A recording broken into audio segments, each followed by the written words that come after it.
साक्षात् परं ब्रह्म तस्मै श्रीगुरुवे नमः। नीलाम्बुजश्यामलकोमलाङ्गं सीतासमारोपितवामभागं राडो महासायक्षार्चापं नमामि रामगृह्णं सनातनं। बुद्धेन तनुजानिके सुमिरौ पवनकुमार बलविद्यादेवहरं कुलेश्वरिकार। बोले श्यापति रामचंद्र की जय, उमापति महादेव की जय, पवन सुत हनुमान की जय, सत्य सनातन धर्म की जय हो। अधर्म का नाश हो, प्राणियों में सद्भावना हो, विश्व का कल्याण हो, गौ माता की जय हो, हत्या बंद हो, मुर्गी हत्या भी बंद हो। प्रिय सज्जनों, में सनातन धर्म सम्राट देवर्षि संत विमलेश्वर गुरुआश्रम अयोध्या बोल रहा हूँ। आज 25 मार्च दिन मंगलवार पाप मोचनी एकादशी है। सर्वेशाम ये पौराणिक तीर्थ सीता समाहित स्थल में आया हूँ और गंगा के पावन रमणीक तट पर बैठा हूँ। वर्तमान समय में जो हिंदू मुस्लिम के बीच में विवाद है, दोनों को बड़ी सुंदर जो है सुझाव और चेतावनी है। जो प्रकृति का नियम कानून है उसी पर वो चलता है, वही संसार में सुखी रह सकता है। जो ईमानदार है, जो संतोषी है, वो भी संसार में सुखी रह सकता है।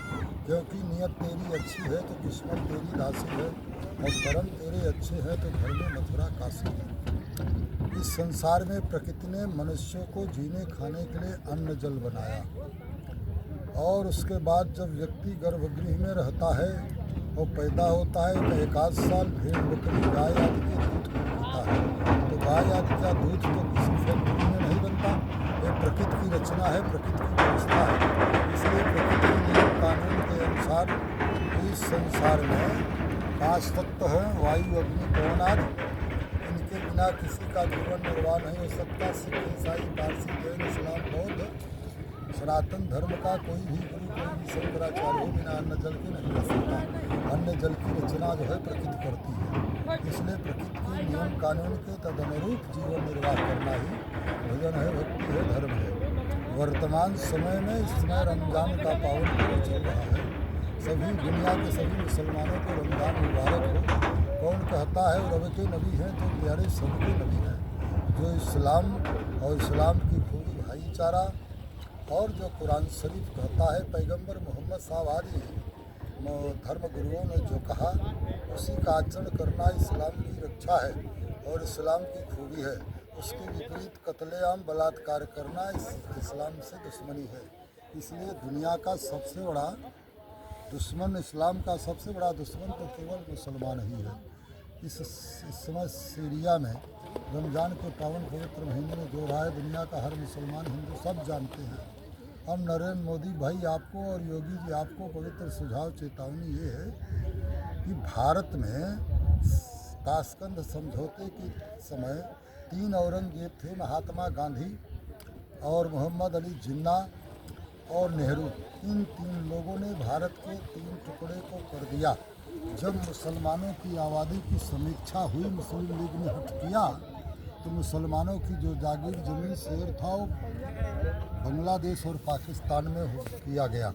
और उसी समय घोषणा हुआ कि जो जितने मुसलमान हैं भारत के पाकिस्तान चले जाएं और पाकिस्तान के जितने हिंदू हैं वो भारत में चले जाएं। उसी समय हिंदू राष्ट्र हो गया था। हिंदू शब्द का तात्पर्य जानते हैं?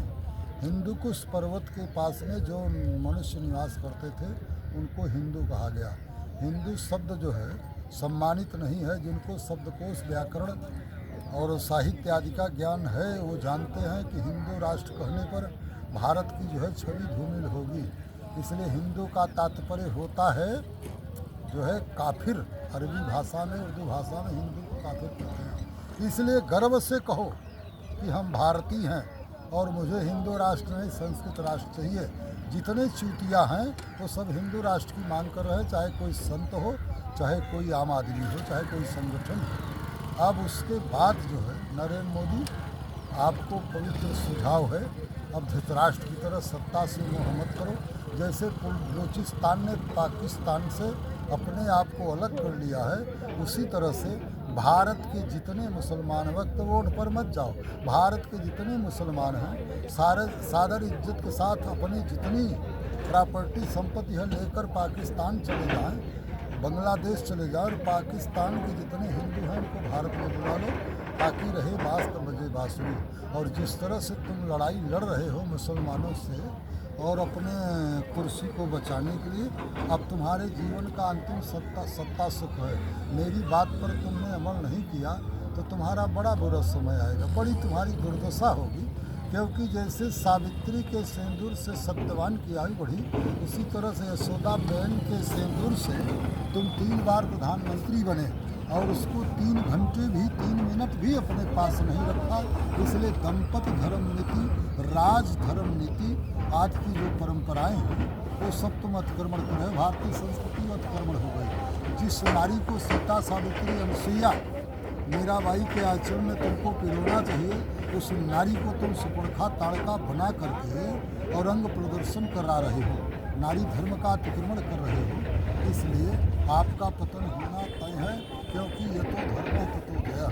और देश के जितने मुसलमान हैं, पैगंबर मोहम्मद साहब कुरान शरीफ इस्लाम जो कहता है या तो उस पर अमल करो, शांति बनाए रहो, और या तो चुपचाप पाकिस्तान चले जाओ। तुम बेकार यहाँ भारत में वक्त बोर्ड और दुनिया भर की सेहत तुम्हारा, दुनिया भारत के किसी मुसलमान का भारत की किसी सुई पर कोई अधिकार नहीं है। और ऐसा यदि नहीं हुआ तो मेरी मजबूरी है, मैं सुप्रीम कोर्ट में याचिका दायर करूंगा। उसके बाद अब जो जब तक भारतवर्ष का नाम नहीं था, संस्कृत राष्ट्र था, संस्कृत संविधान था, ये अम्बेडकर के संविधान से देश नहीं चलेगा।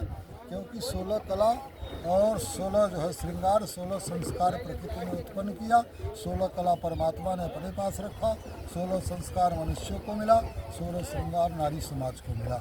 तो 16 संस्कार मनुष्यों के पास जब नहीं रहेगा तो अम्बेडकर के संविधान से देश नहीं चलेगा। इसलिए मुझे अम्बेडकर का संविधान नहीं चाहिए, संस्कृत संविधान चाहिए और संस्कृत राष्ट्र चाहिए। क्योंकि जब तक शकुंतला के पुत्र नहीं आए थे, जन्म नहीं हुआ था भरत का, तब तक इस देश का नाम सबसे पहला नाम क्या था? आर्यावर्त। जब शकुंतला के पुत्र भरत